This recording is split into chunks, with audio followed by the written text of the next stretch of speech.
Hello, leo nataka nikufundishe namna gani ambavyo unaweza ukasoma message na kusikiliza mazungumzo ya mtu mwingine pasipo kushika simu yake.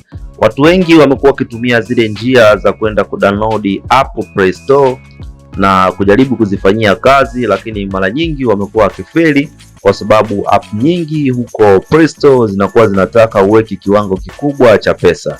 Sasa leo usiende kudownload tena app Play Store ya kukamata mawasiliano ya mtu mwingine ama ya mtu ambaye unataka usome message zake. Badala yake tu unatakiwa uweze kutumia mfano wa kutengeneza kodi, ambayo kodi hiyo itatoa jibu, ama hiyo kodi hiyo itakuwa na mfanano ya namba ya mtu wako ambaye unataka kusoma message zake. Mfano hizo kodi ni kama hizo ambazo unaziona hapo kwenye screen.